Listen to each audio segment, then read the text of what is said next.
Hello, everyone. This is Jason, your host. I know you guys are confused about the intro song there. Yeah, I didn't realize the last two episodes that's what happened with the song, and of course this episode as well. It's just a technical thing. I'll fix it next week. I have to import over some song bites and whatnot because what I did was I was thinking up some different songs and I accidentally combined some and accidentally cross over names. That's not the point.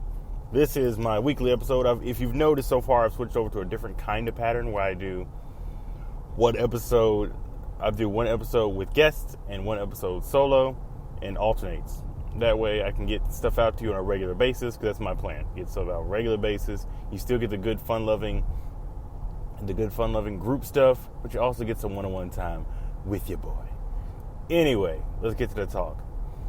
Today we're going to talk about two topics, really. One of them is going to be, how do I put this perfectly? The phrase I was trying to think of was, I was trying to open up with something interesting, and the phrase that I came up with was sensitivity, but it's not really a sensitivity so much as it is basically insecurity. That's what I was looking for. That phrase is the phrase I was looking for. Insecurity. Because I was dealing with one of my good friends the other day. That's how all these stories are going to begin and end. Anyway. And we're talking about insecurity. Because they often do not trust their friends' reactions to them. Like if their friend gives them a compliment or their boyfriend, girlfriend gives them a compliment, they always double check it. They're insecure about how they feel toward people and things like that. They're very untrusting. And I bring this up because I was having this wonderful conversation, an in-depth conversation with my lady about that. And I disclosed that to me personally, insecurity is the opposite of love. Because, well, not the opposite, but adjacent to the opposite, if you know what I mean. Because you can't truly be in love with somebody and at the same time be insecure. At least I don't feel you can. And I say this because when you truly care about somebody, love somebody, blah, blah, blah, you have to have trust, respect, and all these things. You have to have a certain amount of trust for people. I don't think it should be infinite, but you have to have a certain amount. Like with my relationship, I trust my lady to do, what she needs to do, right? Because in my case, my lady's by herself most of the time. She's a freaking adult, so she can just be to herself. And I have to trust that she's, being faithful, doing what she's saying, all that good stuff. And never in my mind do I ever doubt that in any way, shape, or form. Because if I love somebody, I can't be looking over their shoulder trying to make sure they are going to do what they're supposed to be doing. Like, I can't waste my time with that. I was looking at a topic question for Brisky's Place. Good podcast, you should check it out. And they're talking about, should a woman trust a man who leaves his girlfriend or otherwise for them? And I honestly think that is a stupid idea. And let me explain to you why. There is a problem. Insecurity is an issue, but being the opposite of insecure, which is too confident, is also an issue. That was going to be my second topic, being too confident and being insecure. Because any girl or boy who trusts that this new potential partner, who left their potential partner, boyfriend, girlfriend, husband, wife, whatever, for them is going to actually stick with them, it's foolish. Because they are not going to be loyal to you. If they're with this person X amount of days, months, years, whatever, and they leave for you, people have to realize that's not because they love you more than the other person. That's simply not true. They left because you are the new thing. They don't like what they have, and you are the rebound. You are what people will go toward. Like, I know a couple relationships ago, when I got out of my bad relationship, when I was getting out of it, like I knew it was the end. I didn't move on to somebody else, but you know how your mind wanders. My mind wandered to this potential partner that I was going to have. And I thought of all these crazy things we can do, how great we'd be together, all that great stuff. I thought about that, but I didn't do it because I was still technically with the person. I thought that was wrong. So I didn't do it. these people who will do that, they'll go out there and actually sleep with them and stuff like that, and they'll prep up this idea of what they want a relationship to be like. And the issue that arises is fantasies are always better than reality. That's just the over-under of it. Fantasies are always better than reality. And when that fantasy goes away, when you actually start staying with them, learning their habits, learning the negative things about them, the rose-colored glasses disappear, and then you honestly learn and realize that they're not any better than the person you've been with. And so, you know what happens? They hop on to their next conquest. They go on to their next milestone, basically. Like, okay, this is a good lay, but this is not for me. Like, if you're a girl, hey, he can eat the box. If you're a dude, he can lay down some, he can eat the box, lay down some pipe. If you're a dude, like, hey, she got that wet, all that good stuff. But dating and fucking are different. That's just what it is. Like, once you start seeing somebody for where they really are, you'll get scared. So I'm talking about both sides of this fence. When you start seeing that person you into that left their significant other for you, and the cracks start, showing, where like, oh man, they really don't, they're not faithful. They're upsetting. I can see why, their partner and them didn't work, because they're not a great person. Because what the thing is, when you're courting, people see your best foot. When you're courting as that other person outside of their relationship, you're putting your best forward, and they're putting their best forward because they're trying to get you. That's a normal process in human development that we learn, is that you should put your first foot forward. They said in some research that kids learn to lie for two reasons. One, to improve their status in the household, in their parents' eyes, and also to protect other people.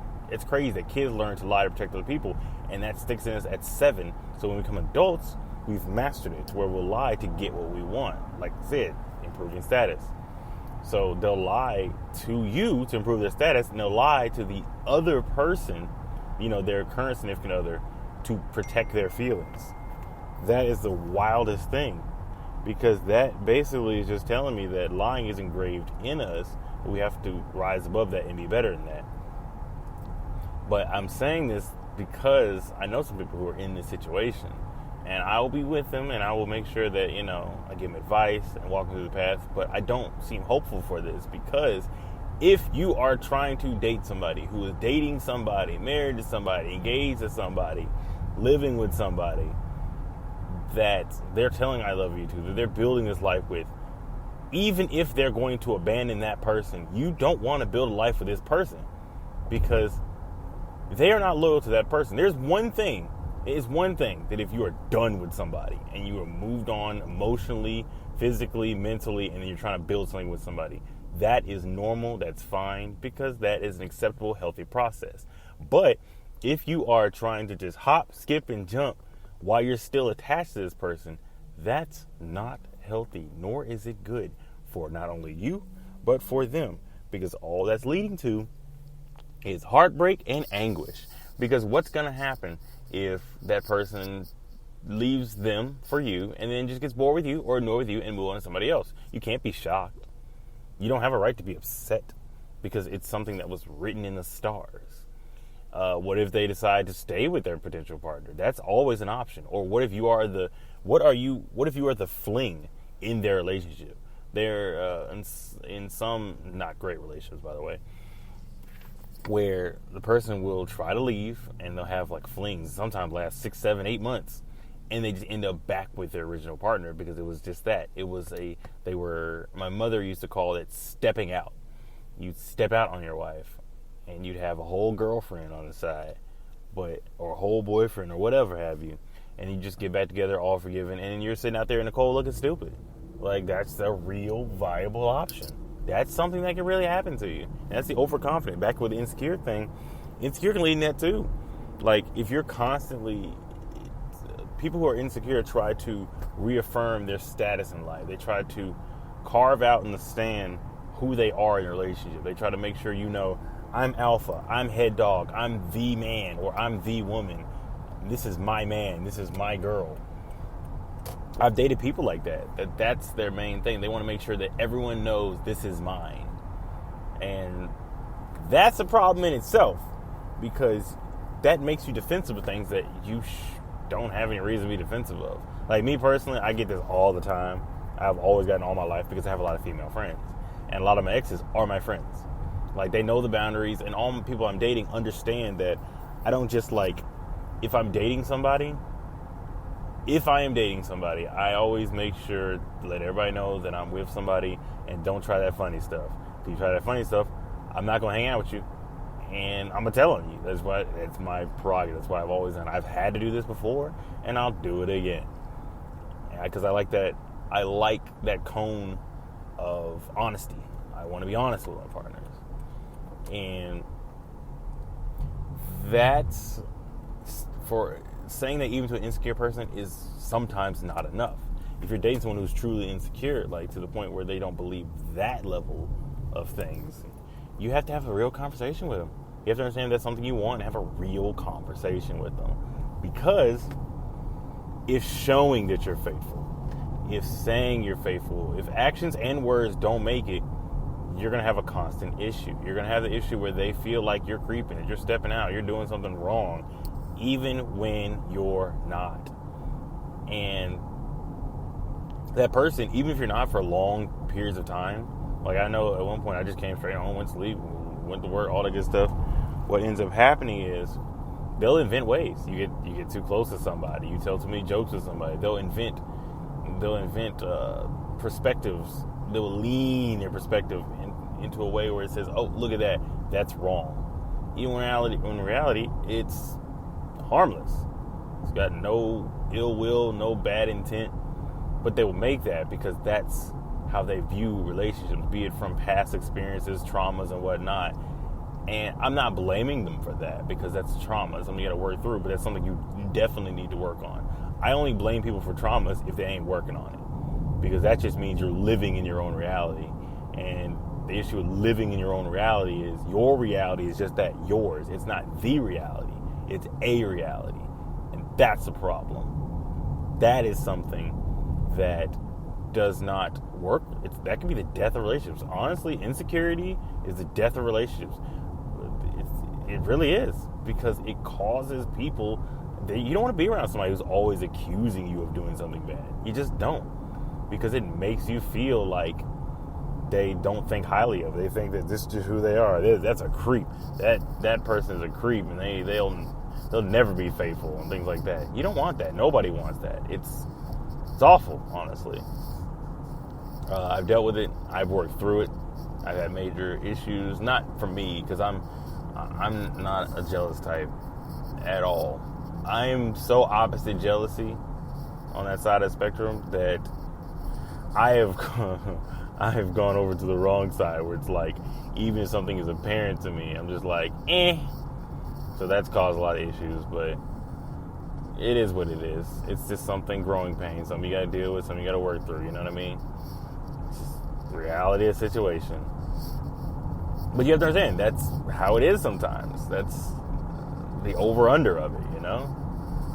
And here's the interesting thing about that. If you're facing somebody you really care about who has those problems, you have to sit down with them. You can go to a psychiatrist, or you just sit down with them one-on-one and work through it together. Come to understanding, compromise, all that good stuff. Because if you don't do those things, your relationship has a clock ticker on it. It's got a countdown. It's got a timer on it. When it runs out, you're done, you know? You'll be one step away from being accused of something. You'll be one step away of, oh, you hung out with that person way too long. What? I didn't know I had a time limit on that. You make a crass joke. You call it staring. Things that are normal for people. I know somebody, a good friend of mine, her husband is the most jealous person in the world. To the point where I am a ghost.